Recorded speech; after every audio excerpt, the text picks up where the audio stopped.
week van gebed, dag 5. Hallo maatjies, kom ons lees vandag 'n Bybelversie.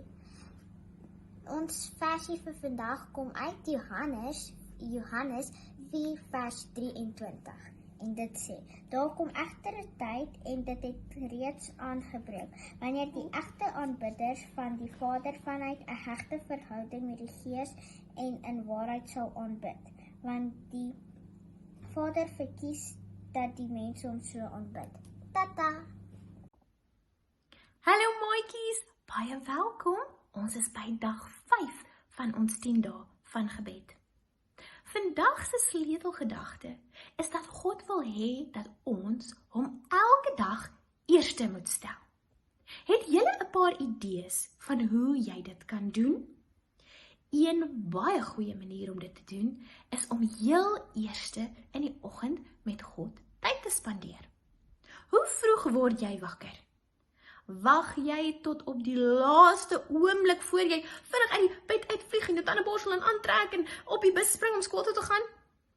Of staan jy op met 'n bietjie tyd om te spaar sodat jy kan bid, Bybel lees, 'n goeie ontbyt eet, aantrek, seker maak jou skooltas is gepak? Ek dink die tweede opsie is 'n bietjie beter. Mens voel rustiger en jy weet wat om te verwag vir die dag. Maar ek weet, dis nie vir almal so maklik nie. Sommige van ons sukkel om in die oggend wakker te word. Wel, kom ons lees bietjie, wat is vandag se stukkie? Toe Jesus op hierdie aarde was, het hy vroeg in die oggend opgestaan, voor die son opgekom het.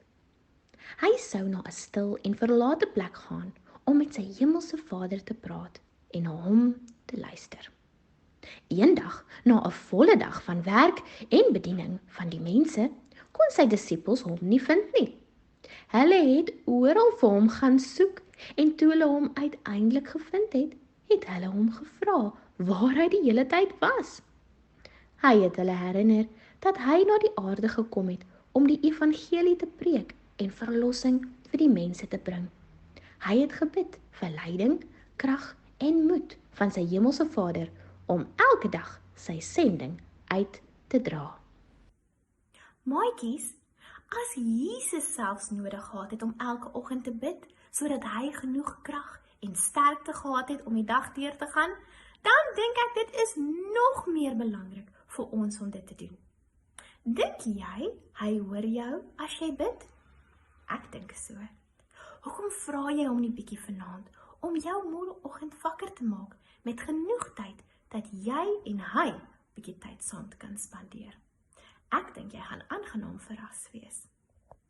Vandag van ons Hy's magtig sing. Hy's magtig, my Here is magtig. Ek weet my Here is magtig om sondaars te red. Hy's magtig, my Here is magtig. Ek weet my Here is magtig om sondaars te red.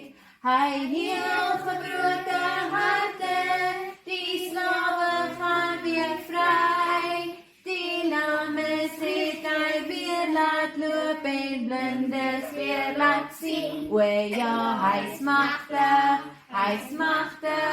my Here is magtig. Ek weet my Here is magtig om sondaars te red. Hallo maatjies, ek sprei julle het na 'n lekker storie geluister, kom bid nou saam met my. Liewe Jesus, vergewe my asseblief omdat ek baie keer vergeet om saam met u tyd te spandeer deur die dag. Help my om altyd tyd te maak daarvoor en ek wil net vir u sê dat dit is my so 'n lekker voorreg. Dit is my so 'n groot voorreg om saam met u tyd te kan spandeer. In u naam, amen. Tata.